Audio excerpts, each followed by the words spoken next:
Start where my bio ended, and it's really hard to sit and listen to people describe you, because you're like, oh, that Kim Fox sounds cool. But it's really not even why I think I'm here today. I'd start at the end of my bio, and it reminds me of Kimbria's poem. I'm from Chicago. I am Chicago. I grew up in the projects of Chicago. I am a project chick. I'm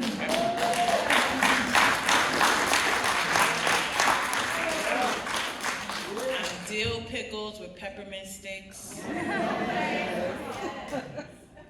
I'm Chico sticks. I'm hopscotch on the ramp. Right. If you're doing something across the street, the neighbor done told my grandmother before we had text messages. By the time I got up to the 8th floor, my grandmother was waiting for me because that's how the communications worked. I come from a neighborhood that invented the gig economy when my grandmother was making fish dinners on the weekend and selling them so that we could be able to bail somebody out of jail. I was my grandmother's product liability person when I was bagging up her Avon. Is we had the whole cohort of who sold Avon, who sold icy cups, who sold candy. We had an economy in 624 West Division. I grew up at a time when Marion Stamps was advocating for housing justice around public housing, a leader within the buildings of Cabrini. That's where I grew up. Yes, I went on and went to law school and graduated, and I've had a stellar career, but my leadership journey, the ability that I have to stand as a Cook County State's Attorney, is not because of the formal education that I got in the institutions. It was from the corner of Larrabee and Division.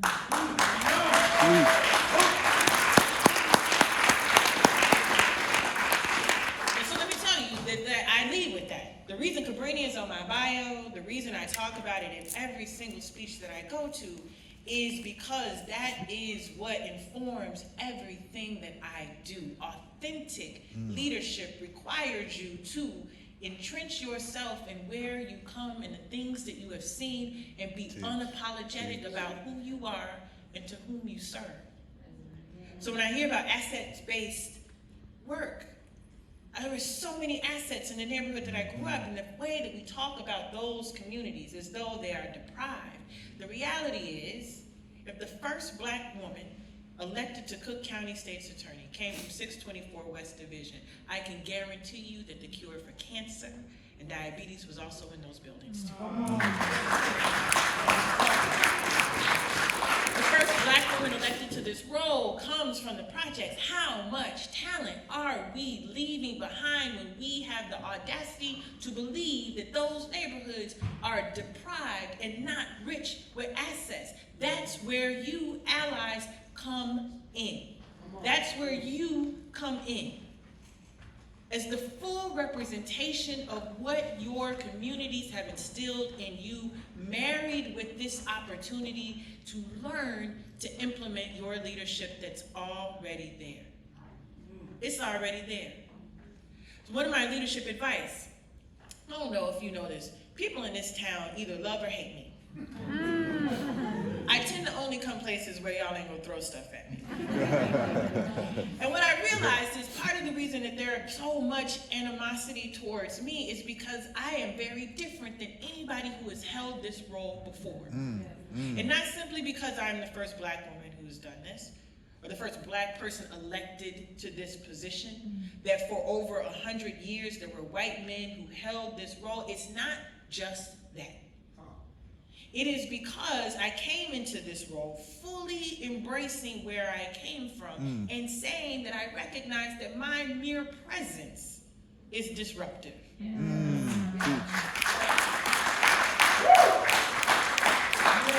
So your presence, when you walk into those rooms, KJ, and be like, my name is Kate, that's disruptive leadership by just showing up.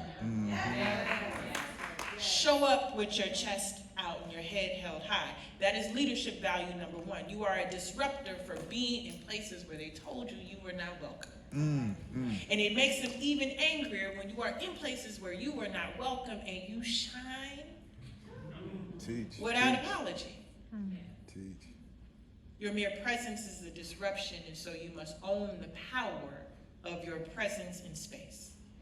You must not shrink when you walk in the doors, when you see people who do not look like you, who have gone to institutions that you have not gone to, or places that you have not yet been able to go. You do not diminish yourself, your presence, and for those whom you represent.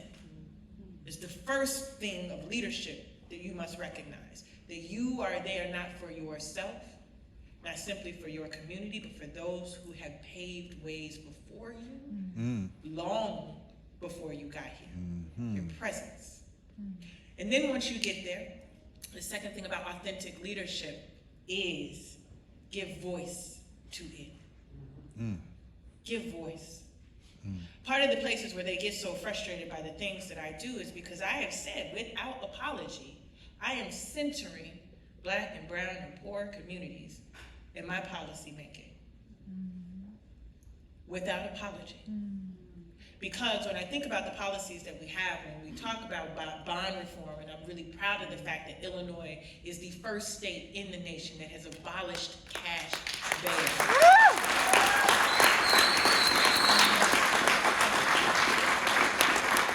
And that was a coalition of leadership, of advocates and activists and people who have been impacted by the system, moving for 10 years to do that.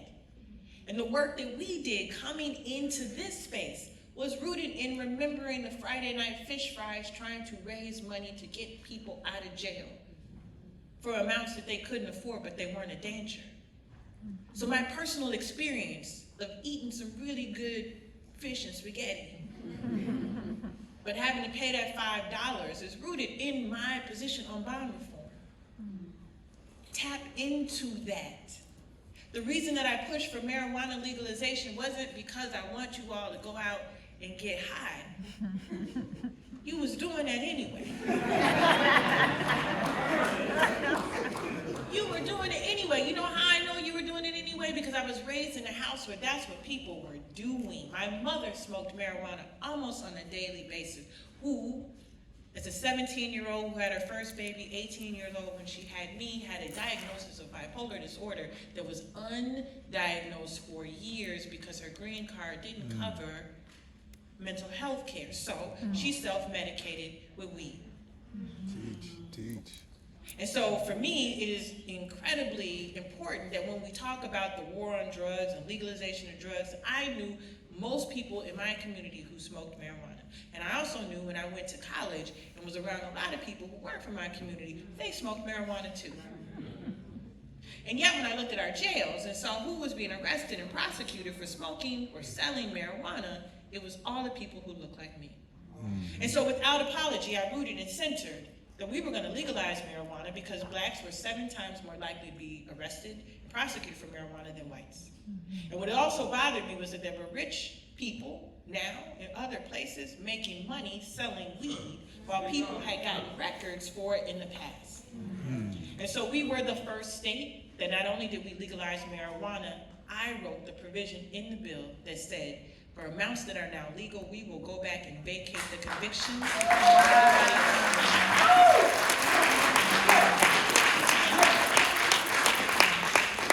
And we won't make them pay to do it. We won't make them come to court to do it. The system did this to them, so the system owes it to them to fix it. That's right. You tap into that, where you come from, and make no apology about the policies that you wish to push forward. And lastly, because I was told to give 3.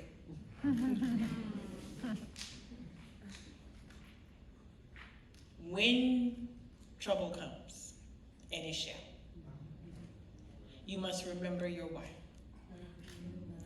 I think so often in politics, we see people waver and like go into one room and say one thing and go in another room and say one thing in the hopes of like not offending anybody. We go back to lesson 1. Your mere presence is disruptive. In the doing of this work, you are going to, or whatever work you choose, that if you are truly rooted in your principles and values, your values may not always align with those who are around you. And when that comes out of alignment, then comes turmoil and trouble and strife and attacks. And you must remind yourself of your why. Why are you here? When the attacks come, that is not when you retreat from that from which you learned. When the attacks come is not when you retreat to the thing that was reflexive back in the day before you've been instilled these leadership values and all of this work that you've done. You stand in your righteousness that is right. You allow yourself for the possibility to be wrong. You engage, you talk, you learn. But at the end of the day, when trouble comes, you remind yourself of the why. People ask me all the time, says 25, how do you do it? How do you do it? There's people coming after me all the time. And I think about the fact that whatever it is that is within our DNA that has allowed for me to stand in the place that I stand, despite the journey, and don't let them try to tell you where the journey began. It's like the journey in Africa in which, however, whomever that was, whose lineage I have, that was taken from land that was theirs, brought over in horrendous conditions, enduring a legacy of this country, and this country is nothing if not consistent. That has allowed for me to have that lineage to be here today. That is within all of you. Why are you here? Why have you dedicated the 13 weeks to this incredible program? Why have you dedicated yourselves to the publication of the works that you've done? Why have you dedicated yourselves to a program that is embedded in your leadership? And that why, that person for whom you are serving, whose name may not be familiar to any of us, that experience that you have had, when the trouble comes, lean on that. Lean on that. And so I want to say to all of you, it is within you. You've already demonstrated it. That the formality of the ending of the program and the birth into the Public Allies family forever, you have done the incredible work. You were incredible before you got here. Let me own that. You were amazing before you got here. This program was about enlightening the work that you've already done for yourselves, giving you greater and broader tools, and telling you that you have a network and partners, all the partners who are already in, to launch you into the next stages of your career. And I'm just going to tell you that we do have a huge expectation for you, an outsized expectation for you. And that outsized expectation is rooted in the fact is that we know you got it. We know you got it. You know that the world is not fair. You know that there is injustice and inequity. You know the principles and the values of this program that has armed you to be able to go out into the world and take it. And we know because you sit here with your certifications, with your graduations, and with your people around you, you got this. And so I just want to personally thank you for having it. I want to thank you for your commitment and your dedication.